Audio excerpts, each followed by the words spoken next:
अस्सलाम वालेकुम स्टूडेंट्स। उम्मीद करता हूँ आप सब खैरियत से होंगे। स्टूडेंट, आज हमारा थ्योरी ऑफ ऑटोमेटा का लेक्चर नंबर 13 है। आज के लेक्चर में हम examples of clean theorem part 3, जो हम लास्ट लेक्चर में कर चुके हैं, ठीक है, उसको देखेंगे, उसको कंटिन्यू करेंगे। उसके अलावा क्लीन थ्योरम पार्ट 3 मेथड 2 के ज़रिए देखेंगे, ठीक है। इससे पहले हमने मेथड 1 किया था लास्ट लेक्चर में, ठीक है। उसका लिंक आपके स्क्रीन के टॉप राइट कॉर्नर पे आ रहा है, मेथड 1 का। आप उसको सीन करें अगर आपने अभी तक नहीं देखा, ठीक है। आज हम मेथड 2 का डिस्कस करेंगे। उसके अलावा हम आज मेथड 2 के ज़रिए क्लीन थ्योरम पार्ट 3 के एक एग्जाम्पल करेंगे। चलते हैं अपने टॉपिक की जानिब class.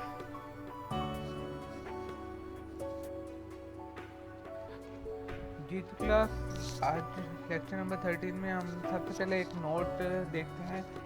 It may be noted that the example discussed at the end of the previous lecture, FA1 contained 2 states while FA2 contained 3 states, ठीक है। जो हमने लास्ट लेक्चर में एक एग्जाम्पल देखी थी, यहाँ पे मैं आपको दिखा देता हूँ। यहाँ पे देखें, जो FA1 था उसमें हमारे पास 2 स्टेट थी, X1 और X2, और FA2 में हमारे पास 3 स्टेट थी, Y1 और Y2 और Y3, ठीक है। Hence, the total number of possible combination of states of FA1 and FA2 is sequence will be 6, ठीक है। कि हमारे पास जो पॉसिबल कॉम्बिनेशन आ सकते थे वो ऑब्वियसली 6 होने चाहिए थे, क्योंकि अगर आप देखें हम इनका कॉम्बिनेशन आपस में बनाएं तो X1 Y1 एक कॉम्बिनेशन होगा, इसी तरह X1 Y2 दूसरा कॉम्बिनेशन होगा, X1 Y3 तीसरा कॉम्बिनेशन होगा, एंड सो ऑन। X3 के साथ X2 के साथ भी हम तीनों का कॉम्बिनेशन बनाएंगे, तो इस तरह ये टोटल 6 कॉम्बिनेशन बनते हैं, ठीक है।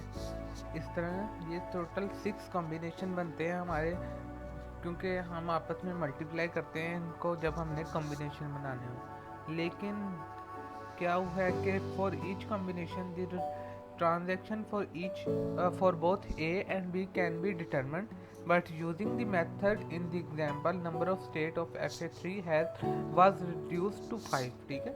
अब हमने जो अभी डिस्कस किया कि कॉम्बिनेशन इनके 3 बनते हैं, लेकिन जब हमने एक मेथड के थ्रू, जो कि हम लास्ट लेक्चर में डिस्कस कर चुके हैं, उसके थ्रू जब हमने इसको किया तो इसके जो कॉम्बिनेशन बने वो 5 स्टेट्स बनी, ठीक है। जब हमने मेथड के थ्रू किया तो क्या हुआ है कि उसकी जो स्टेट्स हैं वो रिड्यूस हो गई हैं थोड़ा। जो हमारा नेक्स्ट एफ था वो थोड़ा रिड्यूस हो गया, कॉम्प्लेक्सिटी की तरफ जाने के बजाय वो उसमें जो स्टेट्स की तादाद है वो थोड़ी कम हो गई है, ठीक है। तो ये फ़ायदा था कि हम मेथड के ज़रिए जब यूनियन लेते हैं तो उससे क्या होता है कि हमारा एफ जो कम्प्लेक्स नहीं होता बल्कि वो थोड़ा सिंपल हो जाता है। आज भी हम इस लेक्चर में बेसिकली उसी को डिस्कस करेंगे। सबसे पहले अब यहाँ पे एक R1 लिखा है A plus B asterisk into A and the corresponding F A, नीचे आपको एफ ए दिखाया गया है यहाँ पे, ठीक है। मैं इसको डिटेल में इसलिए डिस्कस नहीं कर रहा क्योंकि लास्ट लेक्चर में हम काफ़ी डिटेल से इसको स्लाइड पे बनाकर डिस्कस कर चुके हैं, ठीक है। अब ये जो आपके पास एक रेगुलर एक्सप्रेशन लिखा है, ये किस चीज़ का रेगुलर एक्सप्रेशन है, इसकी स्टेटमेंट क्या बनेगी, किस लैंग्वेज एंडिंग विद ए, ठीक है। यहाँ पे देखें लास्ट पे ए है और फर्स्ट पे स्टेरिक है। स्टेरिक का मतलब है ए प्लस बी होल स्टेरिक का, तो इसका मतलब है कि दोनों की कॉम्बिनेशन आ सकता है। तो ये हमारे पास स्टेटमेंट क्या बनेगी, consider the language L of defining over sigma A B consisting ending with A, ठीक है, एंडिंग विद ए। इसी तरह हमारे पास R2 है। R2 में भी देखें यहाँ पे रेगुलर एक्सप्रेशन लिखा हुआ है आपके पास, और ये हमारा बेसिकली ओड लैंग्वेज का रेगुलर एक्सप्रेशन है कि जिस ऐसी लैंग्वेज जिसकी स्ट्रिंग्स की तादाद ओड हो, ठीक है। आपको एफ ए देख के भी अंदाज़ा हो जाएगा और रेगुलर एक्सप्रेशन देख के भी अंदाज़ा हो जाएगा कि अब देखें एक दफ़ा ये आएगा तो हमारा फाइनल स्टेट पे चला जाएगा, लेकिन एक से ज़्यादा दफ़ा यानी कि 2 दफ़ा आता है तो फिर वापस आ जाएगा, 3 दफ़ा आएगा फिर फाइनल पे चला जाएगा। इनके ऐसी स्ट्रिंग जिनकी तादाद ओड होगी वो एक्सेप्टेबल होगी, जिनकी तादाद इवन होगी वो एक्सेप्टेबल नहीं होगी इस एफ में। अब इनका हम जब वो यूनियन लेते हैं तो वो किस तरह सबसे पहले हम कोशिश करेंगे ट्रांजैक्शन टेबल बनाएं। ठीक है, मैंने आपको लास्ट लेक्चर में बताया था कि पहले ट्रांजैक्शन टेबल बना लेंगे, उससे हमारी जो डायग्राम है या उससे एफ ट्रांजैक्शन टेबल को देखते हुए एफ बनाना ईजी होता है। अब Z1 लिया, उसमें X1 से और Y1 ले लिया। ठीक है, X1 से A रीड किया तो कहाँ पे गए हम X2 पे। ठीक है, X2 लिख दिया। Y1 से A रीड किया तो कहाँ पे गए हम Y2 पे, Y2 लिख दिया। इसी तरह X1 से B रीड किया तो हम कहाँ पे गए हैं, X1 पे ही रहे हैं। और Y1 से जब हमने B रीड किया तो कहाँ पे गए हम Y2 पे चले गए। ठीक है क्लास, अब हमारे पास यहाँ पे एक देखिए दो न्यू स्टेट्स आई हैं, X2 Y2 और X1 Y2। इनको हमने Z2 और Z3 का नाम दे लिया।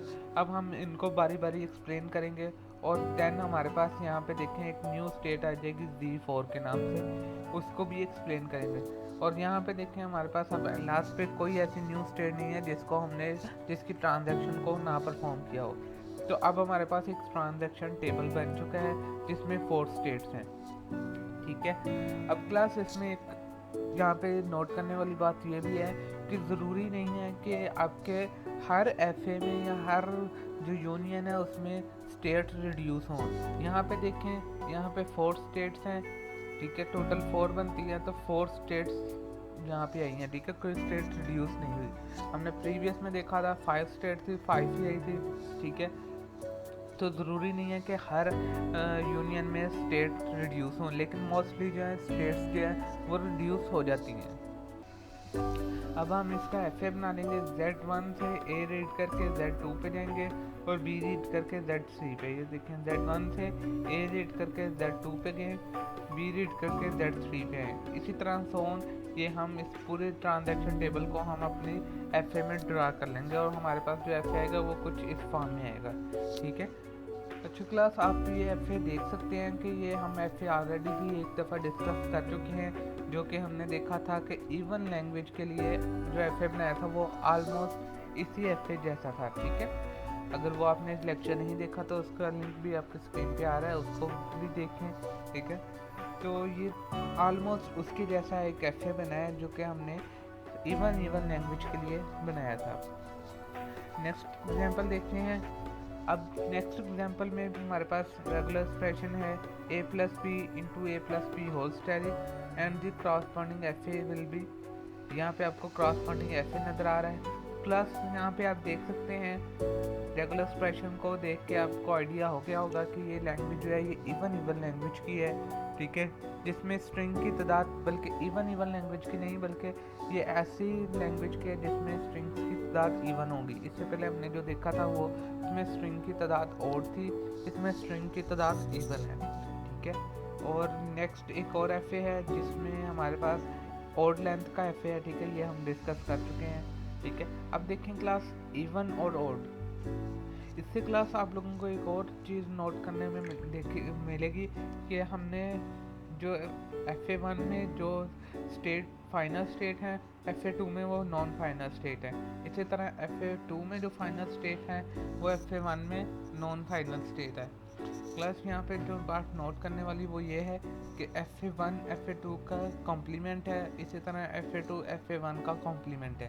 ठीक है, तो जब हमें FA का कॉम्प्लीमेंट बनाने को कहा जाए तो उसमें हम ये देखते हैं कि जो FA2 में फाइनल स्टेट्स हैं उनको नॉन फाइनल कर देंगे और जो नॉन फाइनल है उनको फाइनल कर देंगे, तो वो जो न्यू FA बनेगा वो प्रीवियस FA का कॉम्प्लीमेंट होगा। ठीक है, अब इसका टेबल बनाते हैं। टेबल इसका इंतहाई ईजी है, सिर्फ हमें 2 स्टेट मिली हैं। देखें अब इसमें भी हमारी स्टेट्स जो है वो रिड्यूस हो गई हैं। ठीक है, 4 के बजाय क्या बनी है, सिर्फ 2 स्टेट्स हमारे पास आई हैं।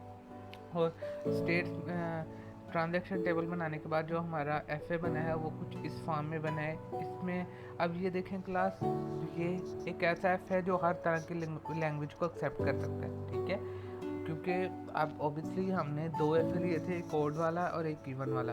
तो हमारे पास स्ट्रिंग की तादाद यहाँ तो ओड होती है या तो इवन होती है। ठीक है, वो अलग बात है कि उसमें कोई और कंडीशन लगी हो, डबल है ट्रिपल है, लेकिन उसमें भी स्ट्रिंग की तादाद या तो ओड होगी या इवन होगी। ठीक है, तो ये ऐसा एफ बनाया जो हर किस्म की लैंग्वेज को एक्सेप्ट कर सकता हो। क्लास अगर हमने इसका इक्वलेंट एफ बनाना हो तो वो किस तरह बनेगा, ये ऑलरेडी हम डिस्कस कर चुके हैं कि हम सिंगल स्टेट लेके प्लस माइनस उसी स्टेट में कर सकते हैं, यानी कि उसी स्टेट को इनिशियल और फाइनल स्टेट कह देंगे और उधर ए और बी की लूप लगा देंगे। वो जो एफ बनेगा वो भी ऐसा एफ बनेगा जो हर किस्म की स्ट्रिंग को एक्सेप्ट कर सकेगा। ठीक है क्लास, अब हम अपने नेक्स्ट टॉपिक की तरफ मूव करते हैं जो कि है method 2, concatenation of two FAs. ठीक है, इससे पहले हमने union of two FAs discuss किए हैं, अब हम बात करेंगे concatenation of two FAs using the FAs corresponding to R1 and R2। N F A can be built corresponding to R1 dot R2। ठीक है, देखिए अब कंकैटिनेशन में डॉट आया है, मीन के मल्टीप्लाई हो रहे हैं, यहाँ पे प्लस नहीं है। यूनियन में आपने देखा था R1 प्लस R2 था। This method can be developed considering the following example. आप एग्जांपल देखते हैं इसकी क्लास, हमारे पास सेम प्रीवियस एग्जांपल की तरह दो एफएज है। पहला एफ क्या है, यहाँ पहला रेगुलर एक्सप्रेशन क्या है, a plus B whole asterisk into B. तो ये ऐसी लैंग्वेज है जो एंड होती है बी पे। ठीक है, उसके अलावा दो जो हमारे पास R2 है वो क्या है, a plus B whole asterisk into double A into A plus B whole steric.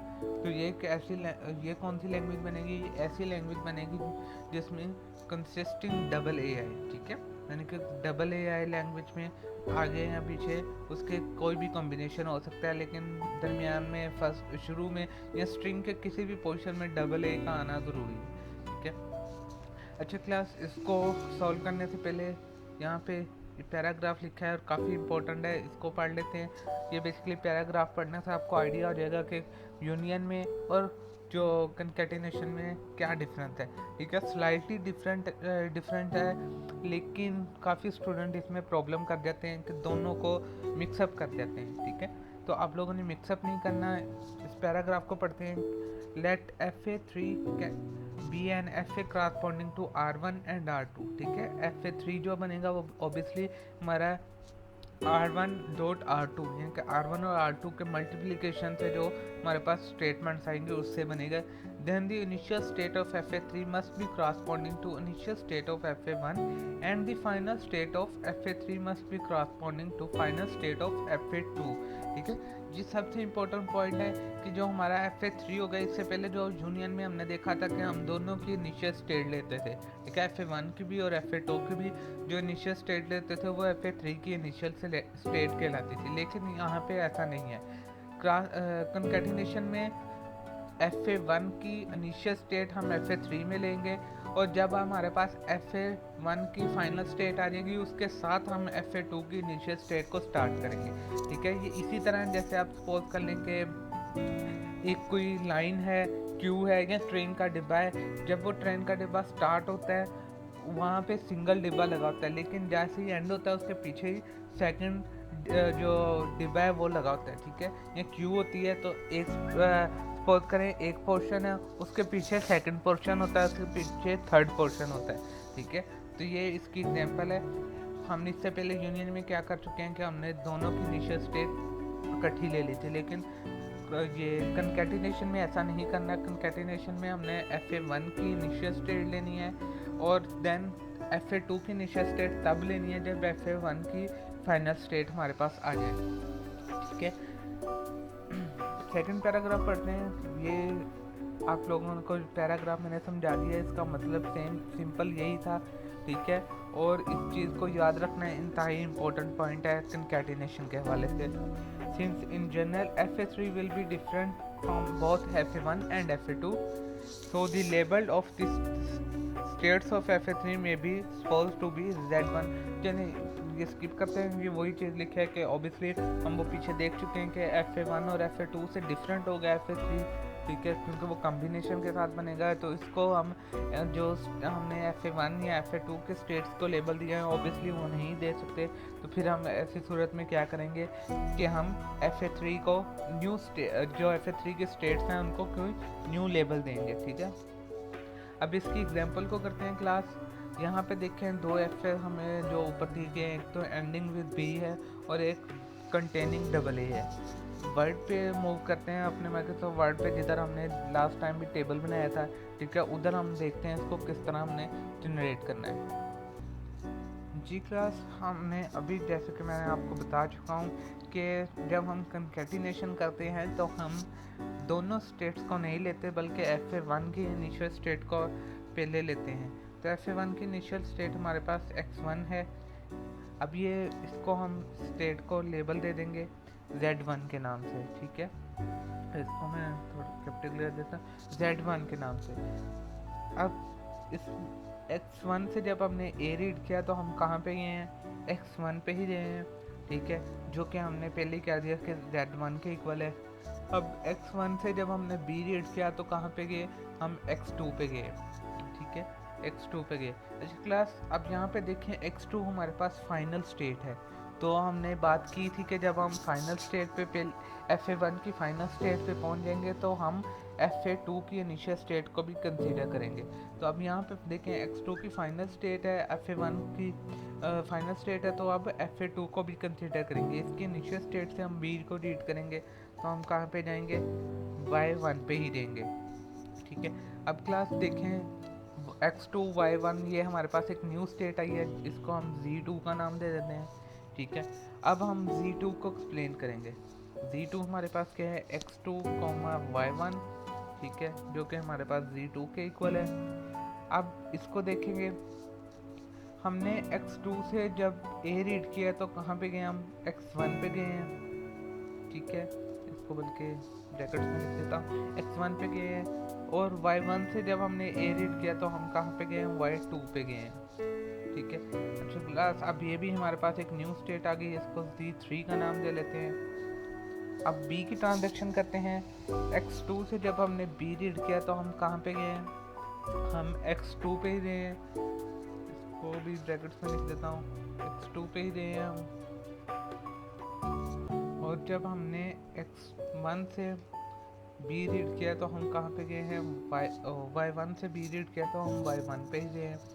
और ये स्टेट ऑलरेडी डिक्लेयर कर चुके हैं जो कि z2 के बराबर है, तो z2 लिख देंगे।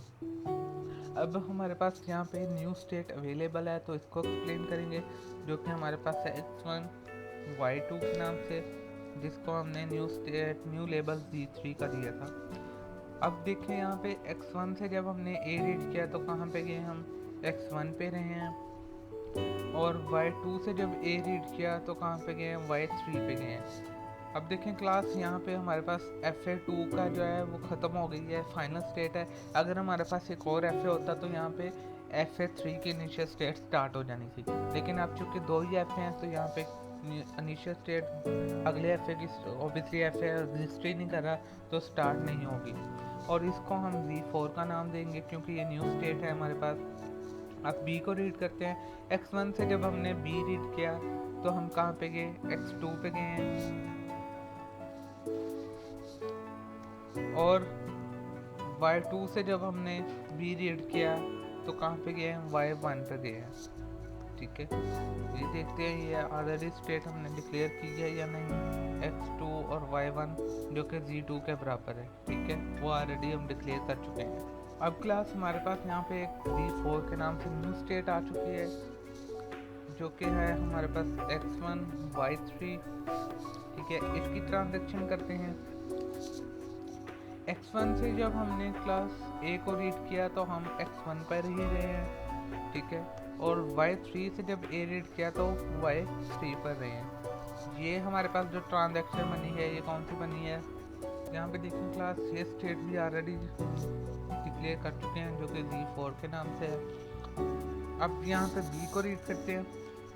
x1 से जब b रीड किया तो कहाँ पे गए, x2 पे गए। अब क्लास यहाँ पे एक चीज़ नोट करने वाली है, x2 पे जब हम गए हैं तो x2 चूँकि फाइनल स्टेट थी तो इसलिए फिर अब क्या करेंगे, नेक्स्ट की हम इनिशियल स्टेट भी लिखेंगे, ठीक है। उसके अलावा क्लास आप ऊपर से भी कॉपी कर सकते हैं। x1 को जब हमने x1 से b रीड किया था तो हमारे पास ये दोनों कॉम्बिनेशन आए थे, ठीक है। हम इसको कॉपी करके यहाँ पे लिख देंगे। और देन y3 से जब हम b रीड करेंगे तो कहाँ पे जाएंगे, y3 पे जाएंगे, ठीक है। ये अब एक न्यू स्टेट ऑब्वियसली आई है पिछली किसी स्टेट से मैच नहीं करती, तो इसलिए इसको Z5 का नाम देंगे।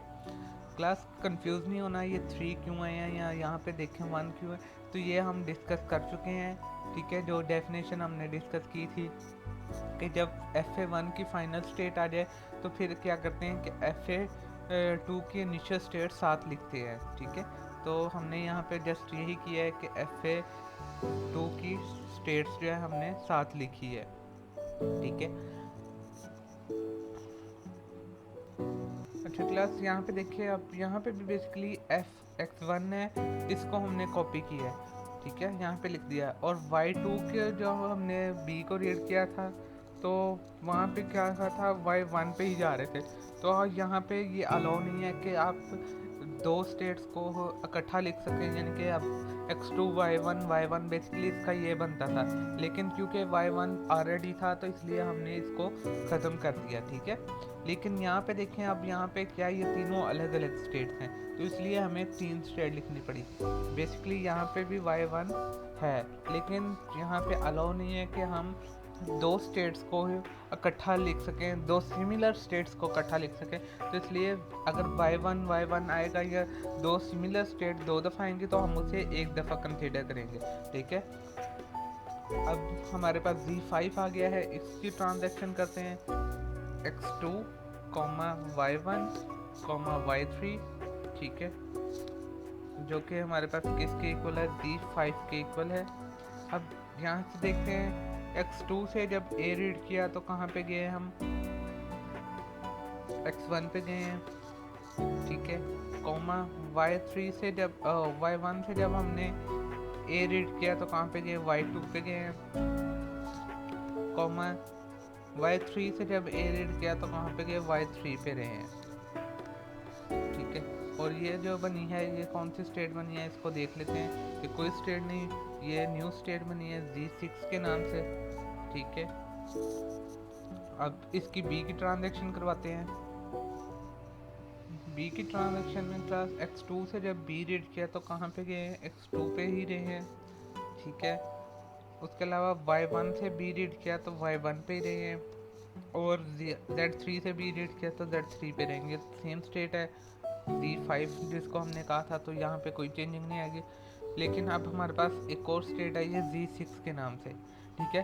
क्लास ये लास्ट लेक्चर में भी मैं बता चुका था कि जब तक हमारे पास न्यू स्टेट्स आती जाएंगी हम उसको ट्रांजैक्शन उनकी कंप्लीट करते रहेंगे अनटिल के हमारे पास ऐसी कोई स्टेट ना बचे जिसकी ट्रांजैक्शन ना हुई हो, ठीक है। जब सबकी ट्रांजैक्शन कंप्लीट हो जाएगी, अगर हमारे पास इस स्टेट में Z7 आ जाता है तो हम Z7 को एक्सप्लेन करेंगे, और अगर हमारे पास ये यहाँ पे इसी स्टेट में ख़त्म हो जाती हैं, प्रीवियस स्टेट ही कोई आती हैं, तो फिर हमारा टेबल यहाँ तक ही रहेगा, ठीक है। Z6 को देखते हैं। x1 से जब हमने a रीड किया तो कहाँ पे गए हैं हम,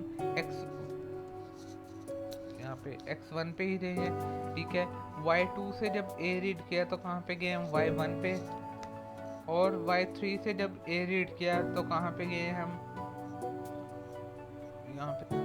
ठीक है क्लास, यहाँ पे मिसकंसेप्शन ये हुई है, x2 से जब a रीड किया तो हम y1 पे नहीं बल्कि y3 पे गए हैं, ठीक है, हम y3 पे गए हैं। और y3 से जब हमने a रीड किया तो कहाँ पे गए, y3 पे गए हैं। अब एक चीज़ नोट करें, यहाँ पे y3 2 टाइम्स आ रहा है, तो यहाँ पे अलाउ नहीं है 2 टाइम्स लिखना है, तो इसलिए हम क्या करेंगे कि 1 टाइम लिखेंगे। अब ये देखिए x1 y3 ऑलरेडी हम यहाँ पे डिक्लेयर कर चुके हैं, जो कि Z4 के इक्वल है, ठीक है। अब B की ट्रांजैक्शन करेंगे। x1 से जब B रीड किया तो कहाँ पे गए, अब यहाँ पे हम क्या कर सकते हैं कि वही ट्रांजैक्शन जो ऊपर लिखी हुई है उनको कॉपी कर सकते हैं। x1 है से B रीड किया तो हमने क्या किया, x2 पे गए और साथ हमने y1 लिख दिया, जो कि इनिशियल स्टेट है FA2 की, क्योंकि x2 फाइनल स्टेट है FA1 की, इसलिए हमने y1 को साथ लिख दिया इनिशियल स्टेट पे। y2 से जब हमने B रीड किया तो कहाँ पे गए, y1 पे गए, ठीक है। और y3 से जब हमने B रीड किया तो कहाँ पे गए, y3 पे गए। अब क्लास यहाँ पे देखें y1 2 टाइम्स आ रहा है, तो हम इसको सिंगल लिखेंगे। अब देखें ये क्या हमने ये डिक्लेयर की हुई है, अगर की हुई है तो उसको लेबल कर देंगे Z5 के नाम से, हमने डिक्लेयर ऑलरेडी की हुई है, तो यहाँ पे क्या करेंगे Z5। अब क्लास यहाँ पे नोट करें कि अब हमारे पास कोई भी ऐसी स्टेट नहीं बची जिसकी हमने ट्रांजेक्शन को कंप्लीट ना करवाया हो, ठीक है। Z6 तक हमारे पास न्यू स्टेट आई थी और Z6 तक हमने 1 2 3 4 5 एंड 6 तक तमाम जो लेबल्ड हैं या तमाम स्टेट्स हैं उनकी ट्रांजेक्शन को कंप्लीट कर दिया। अब हमने इसकी फाइनल और इनिशियल स्टेट को डिक्लेयर करना है। तो इनिशियल स्टेट तो हमने पहले ही कह दिया था कि FA1 की जो इनिशियल स्टेट होगी वो ही स्टेट FA3 की इनिशियल स्टेट होगी। तो इसका मतलब Z1 जो है वो इनिशियल स्टेट है। लेकिन फाइनल स्टेट हमने यूनियन में देखा था कि X1 FA1 में फाइनल या FA2 की फाइनल या दोनों की फाइनल स्टेट को हम FA3 की फाइनल स्टेट कहते थे। लेकिन यहाँ पे क्लास जो कंकैटिनेशन है इसमें ये नहीं है। इसमें FA1 की इनिशियल स्टेट FA3 की इनिशियल स्टेट कहलाएगी और FA2 की फाइनल स्टेट FA3 की फाइनल स्टेट कहलाएंगी, ठीक है। तो यहाँ पे देखते हैं FA2 की फाइनल स्टेट Y3 है, तो जिस स्टेट के साथ Y3 आ रहा है उनको फाइनल कर देंगे। Z4 के साथ भी Y3 आ रहा है, Z5 के साथ भी देखते हैं Y3 है और Z6 के साथ भी Y3 है। तो ये हमारी तीनों क्या होगी, फाइनल स्टेट्स होगी। अब हमारे पास ट्रांजैक्शन टेबल बन गया है। अब इसको सामने रखते हुए हम इसका FA इजीली जनरेट कर सकते हैं, ठीक है। इसका FA किस तरह बनेगा वो मैं आपको उधर ही जो आपके डॉक्यूमेंट्स है उस पर दिखा देता हूँ। स्लाइड पे आप लोगों को नहीं बना के दिखा रहा, आप लोग इसको खुद पेज पे पहले टेबल को बनाएं और उसके बाद खुद इसका FA कंस्ट्रक्ट करें। जी तो क्लास हमारा जो ऊपर ट्रांजैक्शन टेबल बना था उसका FA कुछ इस फॉर्म में होगा, ठीक है। इसकी डायग्राम चेंज हो सकती है, मे बी आप Z4 यहाँ पे लिखते हैं तो वो इस एंगल में हो जाएगा, Z1 आप इधर लिख दें, वो कंसर्न नहीं है हमारा। देखना होता है हमने कि ट्रांजैक्शन एक तो कंप्लीट होनी चाहिए और दूसरा जिस डायरेक्शन में हमारे पास ट्रांजैक्शन टेबल में है उसी टाइप से होनी चाहिए। ये ना हो कि Z2 की A यहाँ पे Z3 को जा रही है तो हम यहाँ से Z2 की A की ट्रांजैक्शन Z4 पे कर दें। डायग्राम किसी भी शक्ल में हो सकती है, किसी भी डायरेक्शन में हो सकती है, लेकिन ट्रांजैक्शन जो है वो एक्यूरेट होनी चाहिए, ठीक है। उम्मीद करता हूँ आप लोगों को अंडरस्टैंड हुआ होगा। इसकी प्रैक्टिस करें। क्लास ऑटोमेटा की जितनी ज़्यादा प्रैक्टिस करेंगे आपको उतना अंडरस्टैंड होगा, ठीक है। क्योंकि इसमें बहुत सी हमारे पास एग्जांपल आ सकती हैं, ज़रूरी नहीं है कि जो आपको बुक में दी है वही एग्जांपल है। इसमें लातादाद एग्जांपल, यहाँ पे एक एग्जांपल को लेते हुए उससे लातादाद एग्जांपल्स बन सकती हैं, ठीक है। तो कोशिश करें इसकी प्रैक्टिस करें, डिफरेंट एग्जांपल खुद से लें, उनकी प्रैक्टिस करें, ठीक है। मिलते हैं नेक्स्ट लेक्चर में, तब तक के लिए अल्लाह हाफिज़।